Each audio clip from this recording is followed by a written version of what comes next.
Joining us now to review some of the headlines of today's newspapers from around the world is Arise News analyst Emmanuel Efeni, the great Malabite action. Good morning, Ruben.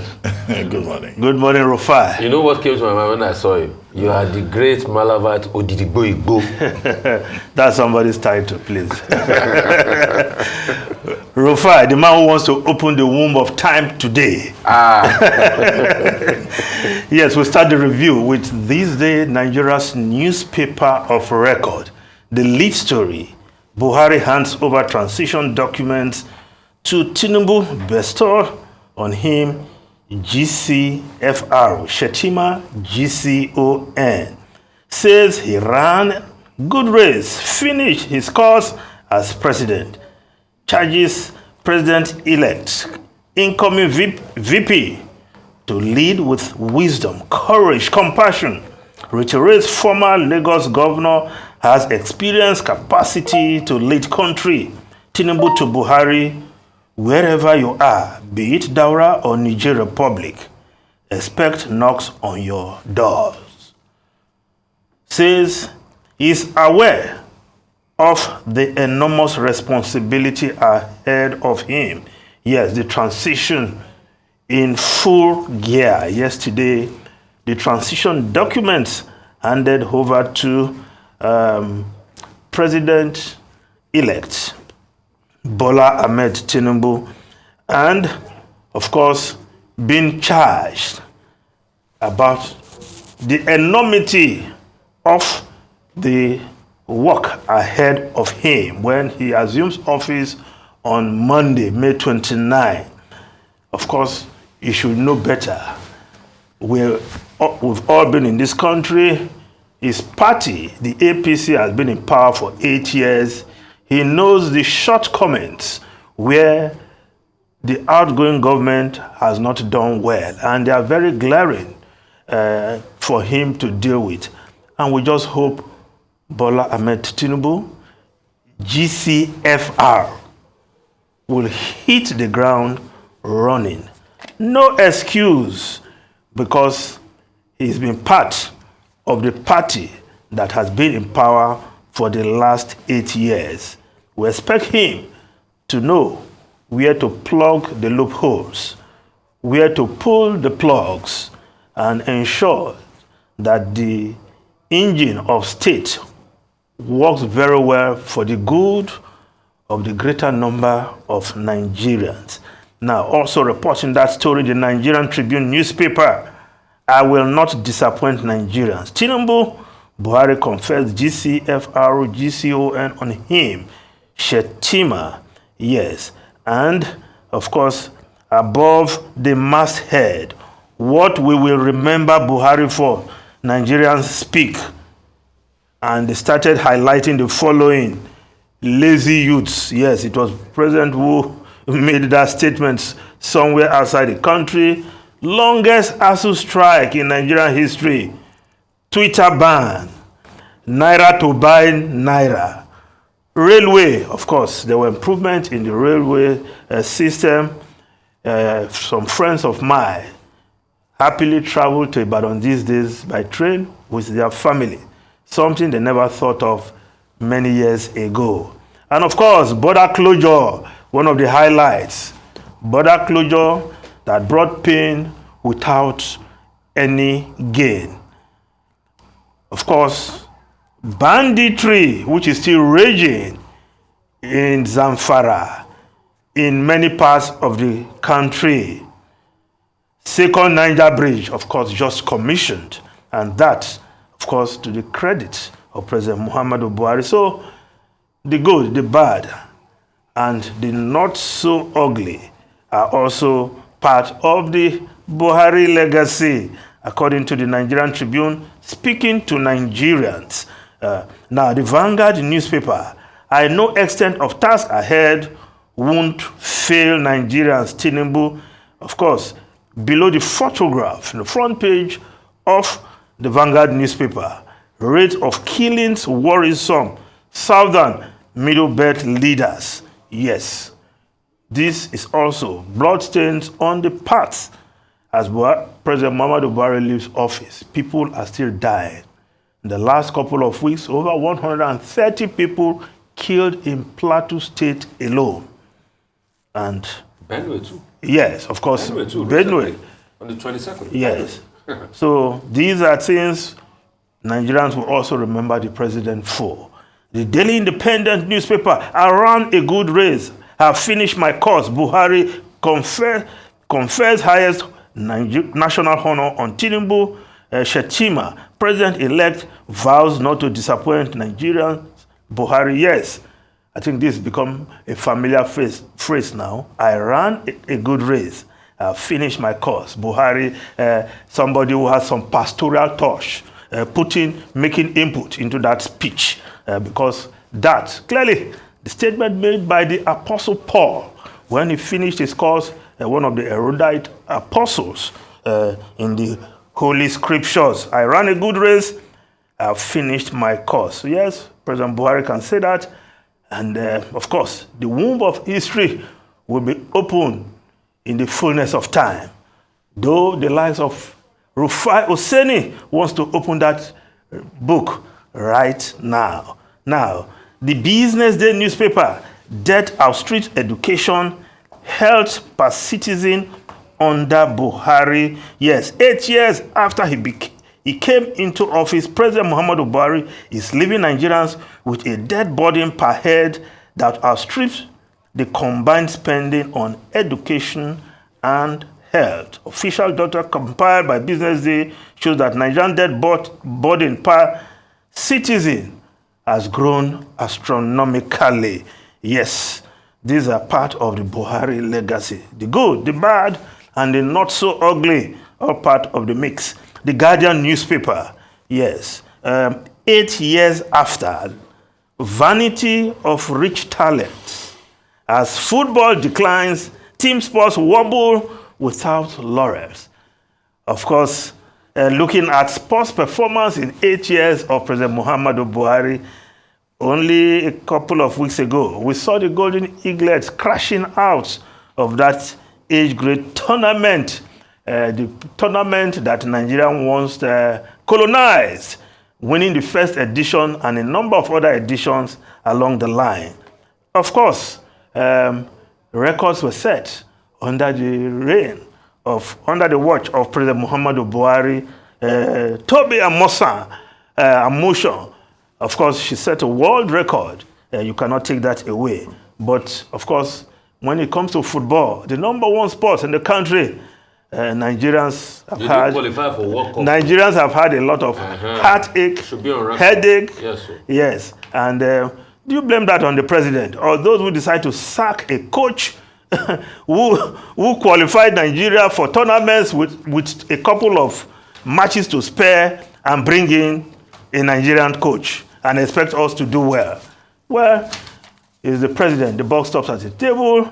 He will take the plaudits. He will take the criticisms, the burden, and the benefits of being in office as president of Nigeria for the past 8 years. Now, the foreign newspapers, quickly, the Guardian newspaper revealed Breverman planned to deport 3,000 asylum seekers each month. Of course, the government is preparing to kick out thousands, most of whom will be found to be refugees. And of course, Rishi Sunak has come under the fire with the rising number of immigrants, illegal immigrants in the UK. Something Breverman, in a bill which she's putting forward, seeks to deal with by deporting as many as 3,000 asylum seekers every month. Now, the Washington Post newspaper, Trump workers move boxes a day before FBI visit.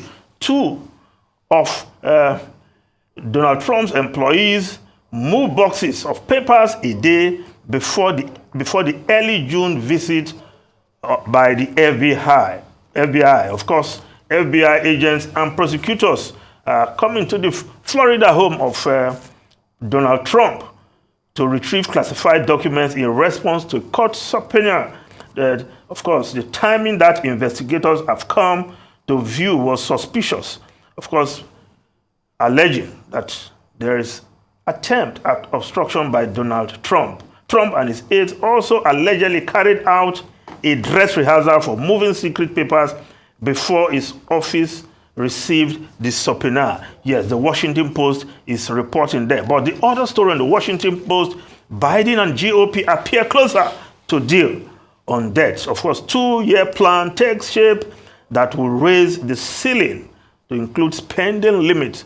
Of course, as always, the Republicans and the Democrats, they will always argue about this debt ceiling with the threat of government shutdown. But just on the nick of time, they always strike a deal, and something in the works already. I think it's always a game of political tennis for them, ping pong across board. Definitely they were going to. But it also tested the bipartisan appeal of President Joe Biden, which has always started himself as a bipartisan champion, owing to the fact that he was one of the youngest people when he got to the House of Senate back in the days. I think it was just 29 in the 70s, and he made public story. But after he now lost his wife and everything happened. So finally, they were able to raise the debt ceiling to 31 trillion. It just shows that the debt in America keeps mounting. I remember many years ago when the bone of contention was raising the debt ceiling to 20 trillion. Now it's 21 trillion. For an economy that, when you look at the size of the economy of America, it's about 20 trillion. It speaks volumes about the American system of debt. But you see, the question is, do they have a leverage? You see, this is the difference between America and Iran. Yes, they have a leverage, because in governmental revenue, government makes, sizable amount in taxes and all of that. I think close to 5 trillion or thereabout year on year with all of that, with other forms of, revenue. So they have a revenue to hedge it. In our own case, we don't have revenue. That's the problem. That's why you see debt to service ratio is on the increase. The ratio at which we are servicing our debt, revenue to debt service ratio is on the increase. The revenue at which we're used to service our debt is over 90% because we don't take in enough revenue. And that's what the problem we have here. Because I'm sure a lot of people will look at it. Look at America's debt. They are raising debt to 31 trillion. But heck yeah, they take close to 5 or 6 trillion, in tax, 5 trillion in tax remittances alone. And the economy is viable, it's working and all of that. But I want to come back to a story that I saw that scared me. And you see, these are just one of the indications of the kind of government President Muhammadu Buhari ran in the last 8 years. The interview with the education minister, I think he should never have come out to say that he knew nothing about education when he was given the appointment. Is it a joke we are running here? But he wasn't the only one who said that. But it is when Aregbesola was made Minister of Internal Affairs, he said, I don't know anything about Internal Affairs Ministry. See, but the truth has to be said. Aregbesola can say he doesn't know anything about Internal Affairs Ministry. But education is a very important and pertinent ministry. We should not have people that will do trial by error in education. And it was indicative. Look at our education prospects in the last 8 years. Riddled by ASU strikes here and there, riddled by all sorts of very, I now forgive Adamu because obviously he doesn't know anything about it. That's why he was saying all the things he was saying during the ASU strike. if we have a country that wants to develop, should we have people that, even if you don't know anything, can't you go and get oversight information? I was discussing with Professor we should not be doing this in this country. Before she came on set about who to appoint, get a professor. He said, look, it's not just you don't just appoint any professor as Minister of Education.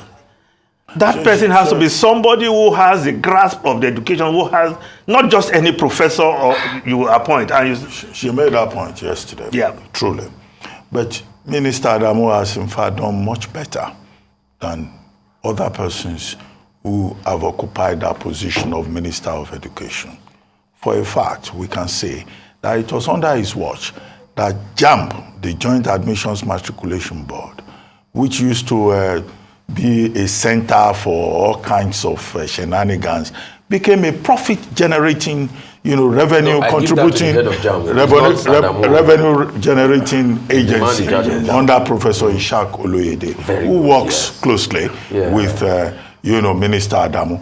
And it was also under the same Minister Adamu that we have a National Universities Commission that has paid more attention to standards, quota, and all of that within the system. So if we're doing, an assessment, a holistic, fair, perhaps objective assessment of the Buhari administration, what has been done beyond the crisis with labor, with salaries, Yes. with ASU strike, you see that in terms of policies, in some other regards, you know, the Ministry of Education can point to certain things. That's that But about to be fair that. to Adamu, he said he got experts No, to work with him, to come okay. up with policies. Fine. It wasn't as if he remained. No, when you are made a minister, Yes. you know, you are put in a policy position. It doesn't mean that you know it all. You know, the state provides the opportunity for you to recruit the best hands to do the job. However, the biggest problem that we have with regard to the appointment of ministers or persons into positions is that people are just appointed for political reasons. And that's why some persons have been arguing that when ministers are appointed and they go to the Senate for, you know, appearance and screening, the portfolio should be attached to the appointment. If you say, Mr. X, we're going to make you minister, you tell him, okay, we're going to make you minister of internal affairs. Even if he's the dumbest man on earth, at least let him go and read up and seek advice before he gets into that office. Look, some ministers get into the office, they don't know what it is all about. They have no knowledge of civics. The only relevance is that they organize some area talks to deliver votes, and then at the end of the day, they get this position. They spend 6 months. Why don't you just say they delivered votes? They don't know. They don't have to organize talk to deliver votes. They may just be popular in their locality. Okay, but you know how it works. They don't know anything about procurement processes. Most of them will get there for 6-7 months. They know nothing about procurement. When they come to council 1 year later, they will tell you their budget performance is, well, they don't know. I mean, I was trying to study the environment. That's part of the tragedy of Nigeria. We put wrong pegs in wrong holes. So that's that about Is that. that really peculiar to Nigeria, Ruben? It's peculiar to Nigeria. You look at Japan now. Look at the cabinet in Japan. Look at the cabinet in China. These are properly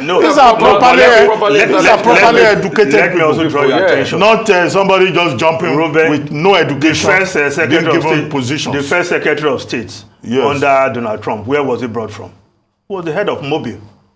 And he was brought to become... You are comparing apples and oranges. No. You are comparing... No, we know how that Secretary of State ended. When he was sacked while on an official trip to Africa. Ruben. No, Feni. It's not peculiar to Nigeria. No, but Rex Tillerson had international exposure. This is what... Head of President of Mobile? And You want to suddenly, compare- foreign affairs, in charge of foreign affairs. No, Does that make you...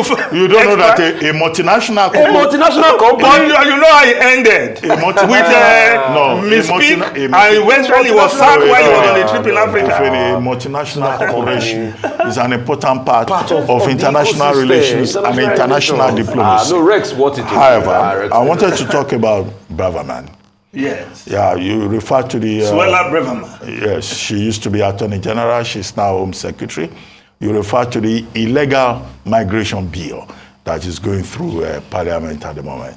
And she's already saying, 3,000 asylum seekers will be pushed out every month. And that has been a major issue.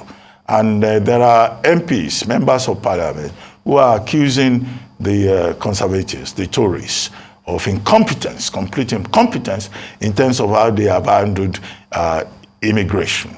But the truth of the matter is that even when they quote the figures, that in 2022, we had an increase up to 606,000, and that the prospect is that will hit 700,000 this year. And the Nigerians, your brothers, the Japa people of Nigeria, you know, that they account for about close to 68,000 in 1 year alone, bringing dependence into the United Kingdom. They fail to overlook the fact that there is a labor shortage crisis, not just in the UK, but also across Europe. And the UK, where people don't want to do certain works, they don't want to be haulage lorry drivers, they don't want to be butchers, they don't want to be, they don't want to do certain kinds of job. They prefer to live on the door. Okay? So earlier on, we discussed this matter with Mr. Wilson. He was saying, yes, immigration is chaotic. It's a crisis and all that. Okay, but if people don't want to do basic jobs, they want to live on... But some ministers are saying they will teach them how to drive. They want to live on benefits. They will teach them how to drive lorries. Nigerian nurses want to go to the UK. They want to work. They need them. Nigerian butchers, if they are given a chance, they want to come to the UK. We have been talking about students. In fact, motopark touts in Lagos, if you give them visa, they will relocate to the UK. And that's why there is another report saying, that's a report by Phyllis Consulting, indicating that the rate of the percentage point of Nigerians who are leaving the country is about 52%. And these are persons in the professions, in tech. Oh, professionals. In tech, yes. in medical. So Nigeria faces a crisis. If we were to go by that report by Phyllis Consulting, which was, I think, was presented yesterday. So you find a situation whereby Nigeria is now at a point that Ireland find itself at the turn of the 19th century. So when you talk about Irish Americans and all of that, many of them left because the condition at the turn of the 19th century in Ireland was not conducive enough. So they all went. There was hardship. They all went to America. So today now everybody is coming home. I'm a descendant of Irish Americans and all of that. That is what is going to happen to Nigeria. Most of our talented people, they will leave because we have not provided an enabling environment. Ruben, and one of the challenges... You are not leaving, Ruben. No, I'm not going anywhere. We are here together. Here. If I get a chance tomorrow, I will run this country. I can't do it. I mean, you know. We are here. Breaking news. Dr. Ruben Apati indicates interest for presidency in year Ruben, we are here. 20. I can run this country. Yes, People give me yes, we can run it. Yes. So we're going nowhere. We're going nowhere. We can run this country. This is a challenge. Dr. So Apati. there are some of us who will stay here. Yes, and run this country. But the challenge is that there are more people who are leaving. 52%.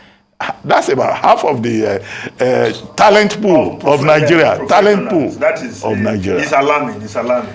Please, Mr. Efeni. No, we hope the next government, Mr. May 29, will set things Can right. I even ask you a question? Yes. Those that are even running, do they have half of Dr. Abati's cerebral acuity as we speak today? Challenge me on that. No. Fact check me. Those that are running it, do they have half of Dr. Abati?